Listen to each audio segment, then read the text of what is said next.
The first day nobody prepares you for. Year 0, analyst times $85,000 base plus $20,000 bonus times New York City. You land the job.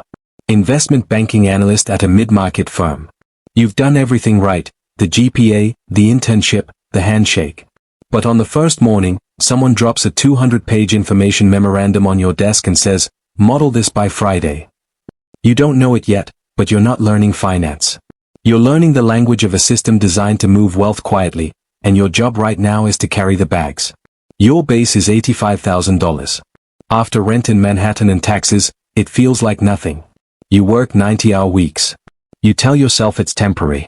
But here's the thing nobody says out loud. The people who last don't survive despite the grind. They survive because they start studying the game underneath the work. Level 02. Learning to see what others price wrong. Years 1 to 3, associate, private equity times $150,000 base plus $75,000 bonus. 2 years in, you make the move from banking into private equity. This is the crossing. On one side, advisory.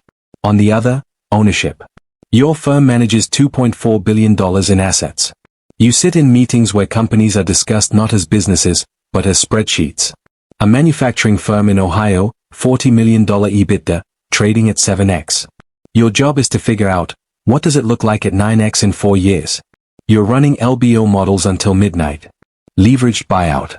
You're learning that the rich don't buy things with money, they buy things with other people's money, then use the asset itself to pay down the debt.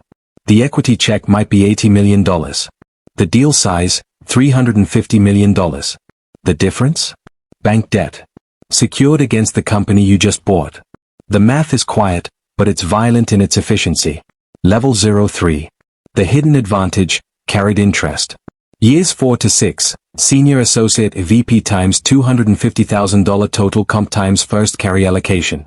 This is where the conversation changes. Your managing director pulls you aside after a closing dinner and says something that will rearrange how you see money for the rest of your life. Your salary is fine. But the real money is in the carry. Carried interest. It sounds technical. It's actually the greatest legal tax structure ever quietly embedded into American finance. Here's how it works. Your fund raises $500 million from pension funds, endowments, and sovereign wealth funds. You invest it. If the fund returns more than an agreed hurdle, typically 8% annually, your firm keeps 20% of the profits above that line. On a fund that returns $1 billion in gains? That's $200 million shared among a small group of partners, taxed not as ordinary income, but as long-term capital gains at roughly 20% instead of 37%. You don't invest your own money to earn this. You earn it by managing theirs. You've just discovered that the wealthiest people in finance aren't paid for what they do. They are paid for the structure they control. Level 04. Running the deal, and making the real mistake. Years 6 to 9, principal times $400,000 total comp times first deal leadership. You lead your first deal. A regional healthcare services company. Revenues of $180 million, growing at 12% annually. You bring it to the investment committee at a 9x EBITDA multiple, $162 million enterprise value. You get the approval. You close. And then, reality. The CEO you backed leaves 6 months in. A competitor undercuts pricing. EBITDA drops from $18 million to $13 million in year 2. The debt service is brutal. You have 18 months of runway before the bank calls the loan. This is the part nobody posts about on LinkedIn. You work the problem. You bring in an operating partner, a former hospital administrator who's restructured systems before. You renegotiate the debt covenants. You cut 2 layers of middle management. It costs $4 million in restructuring charges. But by month 22, EBITDA is back to $16 million and climbing. The real lesson isn't the deal mechanics. It's that PE is not about picking winners. It's about manufacturing them. The exit, where wealth actually transfers. Years 10 to 12, managing director times $900,000 to $2 million total comp times first major liquidity event. 4 years after that near collapse, you sell the healthcare company. A strategic acquirer, a national hospital group expanding its outpatient footprint, pays 11x EBITDA. The company's EBITDA is now $22 million. Exit value, $242 million. Your fund put in $55 million of equity. It returned $178 million after debt repayment. A 3.2x multiple on invested capital in 5 years. IRR of 26%. Your carry allocation on this deal alone, over $1.1 million, taxed at capital gains rates. But here's what nobody tells you about the exit. The real power isn't the check. It's the relationship that comes after.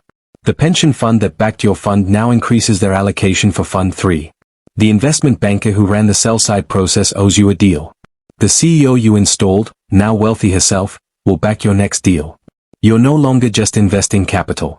You're building a network of obligation, and that is the true currency of this world. Level 06.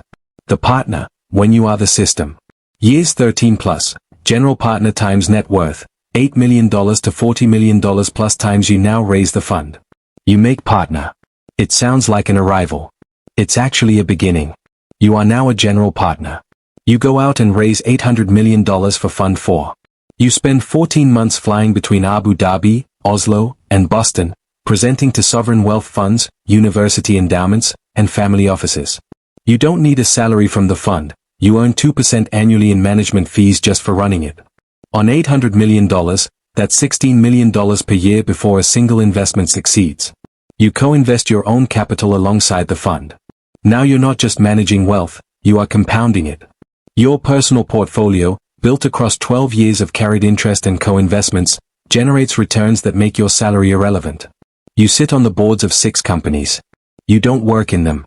You set the direction of capital, who grows, who gets restructured, who gets sold. Thousands of employees will never know your name, but the decisions made in the rooms you sit in shape the arc of their working lives. This is not power that announces itself. It arrives quietly, over years, through every deal closed, every relationship maintained, every structure mastered. The poor trade time for money. The middle class trade skills for money. The rich build structures, and let the structure collect the money while they sleep. Private equity isn't just a career. It's a masterclass in understanding that in capitalism, the greatest leverage is never financial. It's informational. The person who understands how the game is scored will always outperform the person who's simply playing hard. The question was never how much you earn. It was always, how much does your architecture earn when you're not in the room?